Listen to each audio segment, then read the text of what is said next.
Assalamualaikum warahmatullahi wabarakatuh. Al-Fatihah. A'udzu billahi minasy syaithanir rajim. Bismillahirrahmanirrahim. Alhamdulillahi rabbil alamin. Ar-Rahmanir Rahim. Maliki yaumiddin. Iyyaka na'budu wa iyyaka nasta'in. Ihdinas siratal mustaqim. Siratal ladzina an'amta 'alaihim ghairil maghdubi 'alaihim waladdallin. Amin. Bismillahirrahmanirrahim. Subatus salisatu wasittuna. Tegese cabang iman kang kaping 63 iku tilik wong loro. Wis ngendika Gusti Rasulullah sallallahu alaihi wasallam, tatkalane tilik lanang ing wong kang loro mongko manjing lan mlebu ing dalem rahmat. Lan tatkalane lungguh lanang ing panggonane wong kang lara mongko tetep entuk rahmat sangka Allah Subhanahu wa taala. Ngendika malih Gusti Rasulullah sallallahu alaihi wasallam, ana dene sempurnane wong kang tilik iku arep nyelahake tangane ing atase bathuke wong kang lara atawa ana ing tangane karo takon, laramu apa? Bismillahirrahmanirrahim. Pagi hari ini kita sampai cabang iman yang ke-63 di bawah bimbingan Maha Guru Ulama Nusantara Simbah Kyai Haji Sholeh Darat As-Samaroni, yaitu menjenguk orang sakit. Jadi sebagai kesempurnaan iman kita, maka kita dianjurkan ketika ada saudara kita atau tetangga kita yang sakit, maka kita dianjurkan untuk menjenguk. Di dalam hadis qudsi Allah Subhanahu wa taala berfirman, "Ya abna Adam, maridtu falam ta'udni." Wahai anak Adam, aku itu sakit. Kenapa kamu tidak menjenguknya? Qala ya Rabb, kaifa a'uduka wa anta rabbul alamin. Bagaimana ya Rabb, Tuhanku, bagaimana engkau itu sakit lalu aku menjengukmu, padahal engkau adalah Tuhan semesta alam. Qala ama alimta anna abdi fulanan marid falam ta'udhu.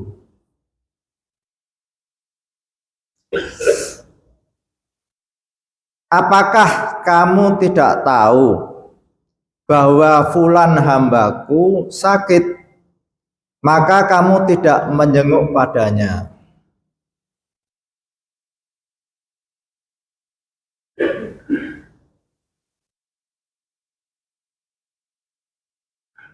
Ama alimta annaka lau uttahu lawajat tani indahu.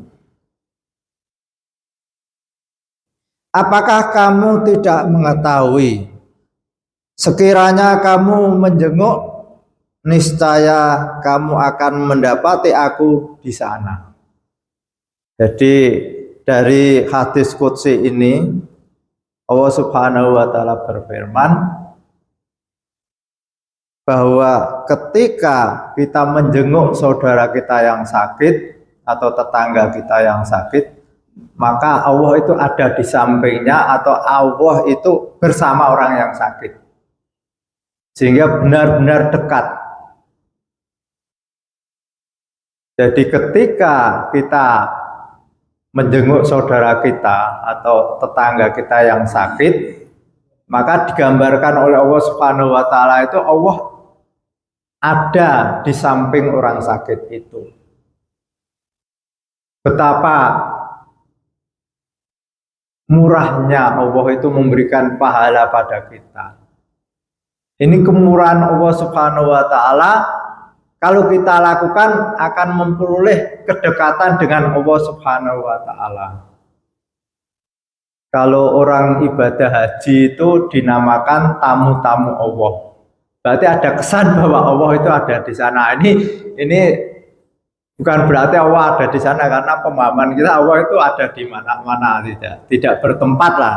Tapi ini untuk memahami kita aja. Jadi seolah-olah kalau orang ibadah haji itu dinamakan tamu-tamu Allah.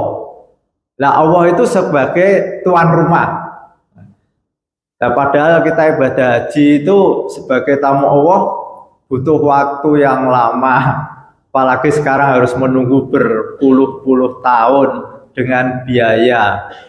Sementara Allah memberikan kemurahan kita menjenguk saudara kita yang sakit atau tetangga yang sakit, kita akan menjadi dekat dengan Allah Subhanahu wa taala, karena Allah itu ada di samping orang yang sakit itu, atau Allah itu bersama orang yang sakit itu.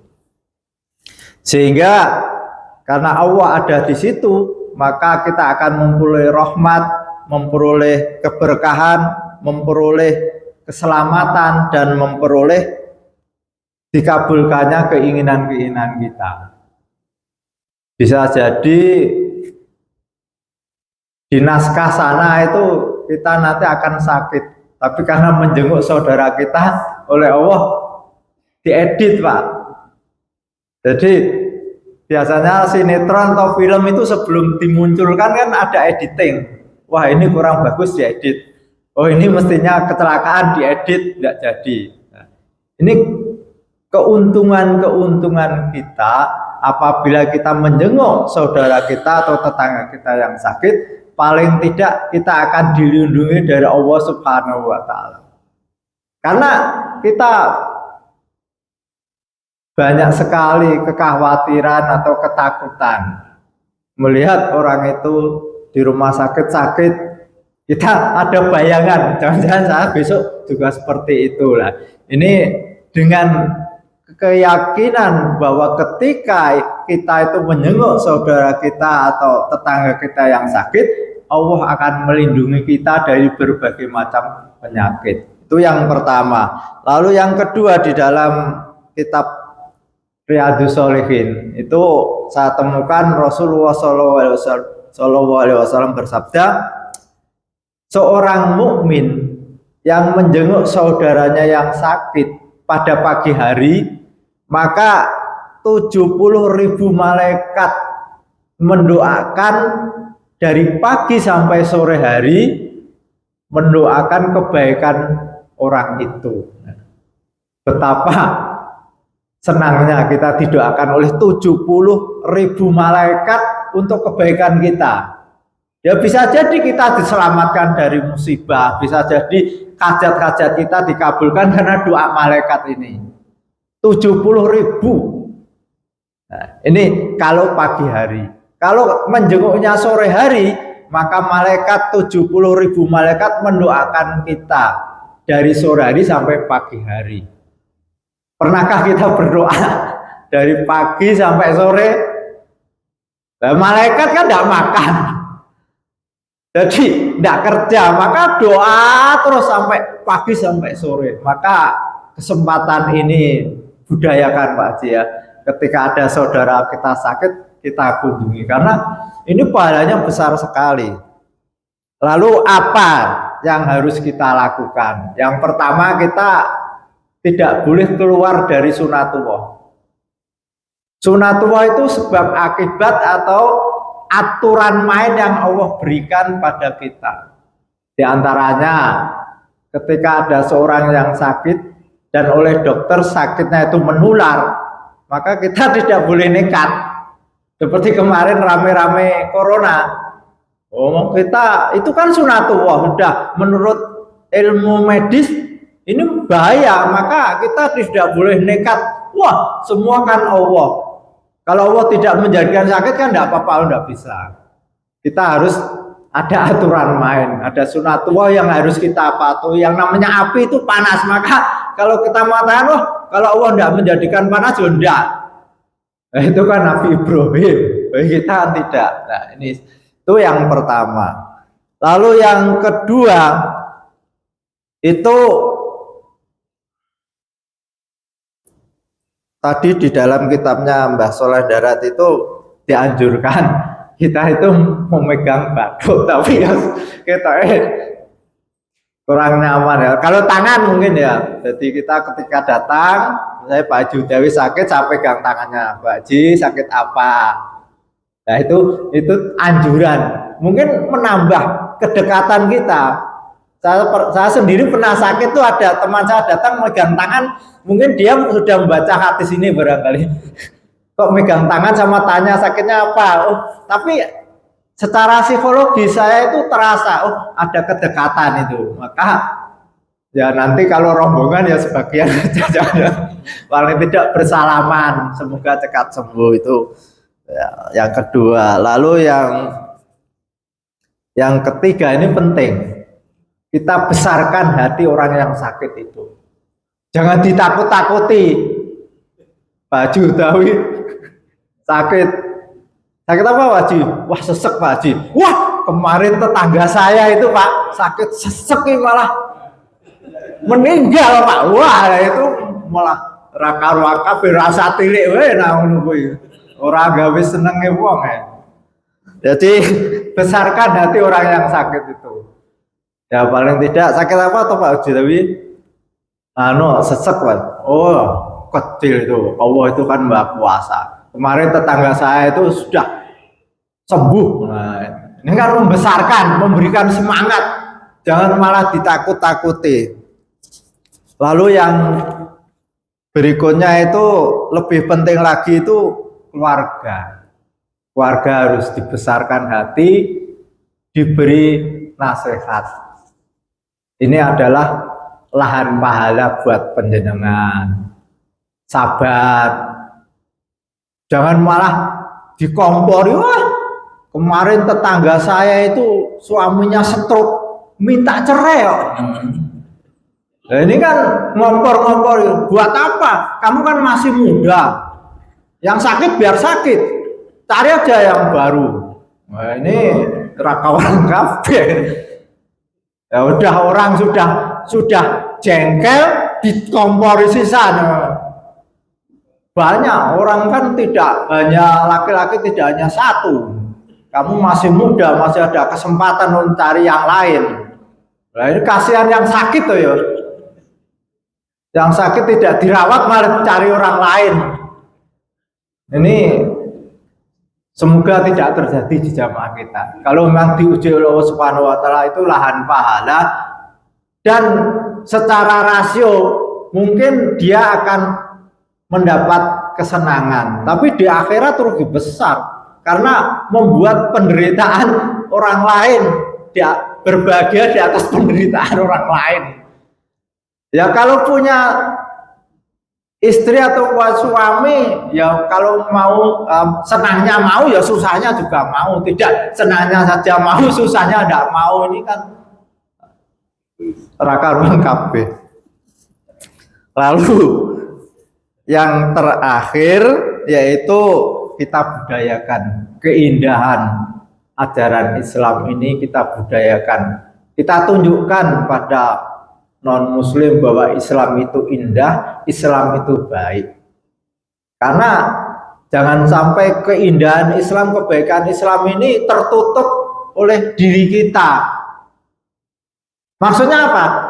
Islam menghendaki kalau ada tetangga sakit, kita jenguk, kita tidak menjenguk, sehingga orang lain kan, oh Islam kok seperti itu. Tapi kalau kita budayakan, ada tetangga yang sakit, saudara sakit, kita kunjungi, orang lain akan melihat, wah begitu indah ajaran agama Islam. Maka ada seorang ulama besar mengatakan al-Islam mahjubun bil muslimin. Keindahan Islam, kebaikan agama Islam itu tertutup oleh perbuatan orang Islam itu sendiri. Kan ketika seorang muslim menembak atau ketika seorang muslim bunuh diri, itu kan orang lain menganggap bahwa itu Islam memerintahkan seperti itu.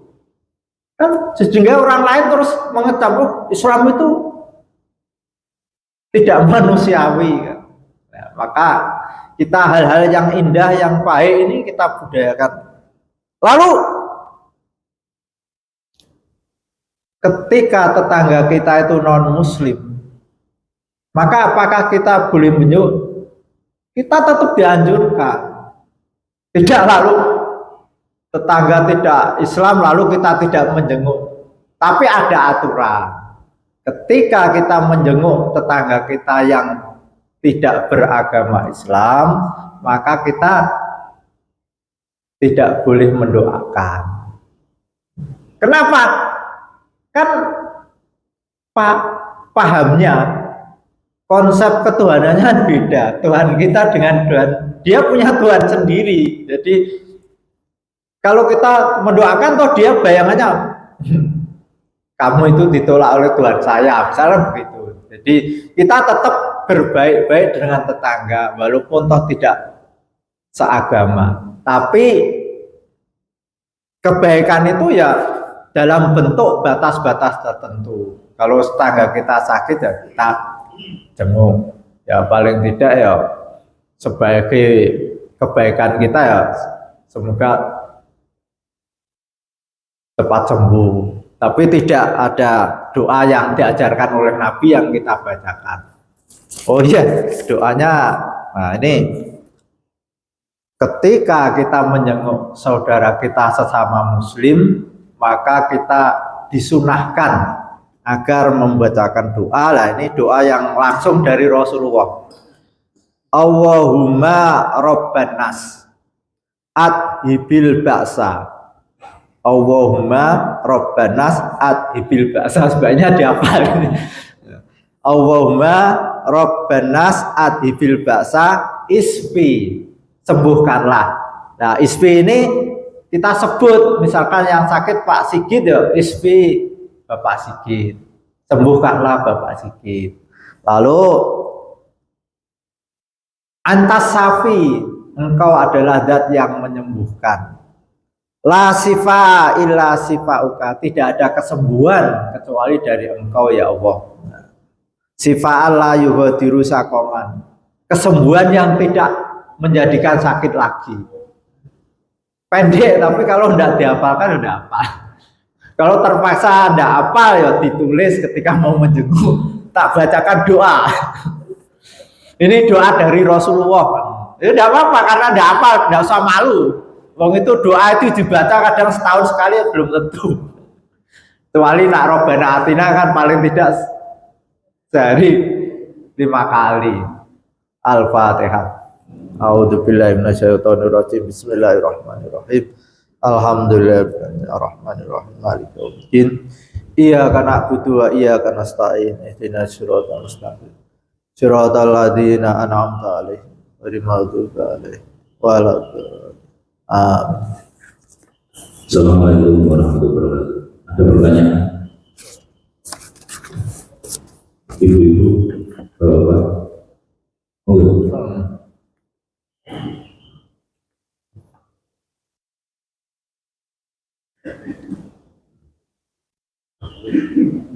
Assalamualaikum warahmatullahi wabarakatuh. Waalaikumsalam.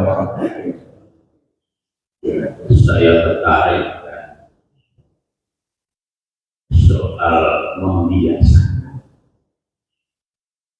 Saya kira di dalam saya masuk di silaturahim dalam rangka menjenguk saudara-saudara kita yang sakit. Tapi membiasakan ini juga kalau di Al-Hikmah ini bukan karena membiasakan karena rombongan di ketua kami. Artinya juga orang per orang kita tunggu. Setelah tunggu habis itu sudah di baru salah satunya, tapi kan kita orang per orang dan habis ada seperti itu. Tapi ini kebiasaannya. Ada hal yang lain soal membiasakan juga sesuatu yang tidak terkait dengan titik, terkait dengan itu. Saya kemarin itu beberapa saat yang masjid, saya nonton televisi. Hari-hari ini ada saudara kita ada terkait dengan orang kafir, terkait dengan soal membiasakan itu tidak ada apa. Saya itu memperhatikan betul yang namanya sidang di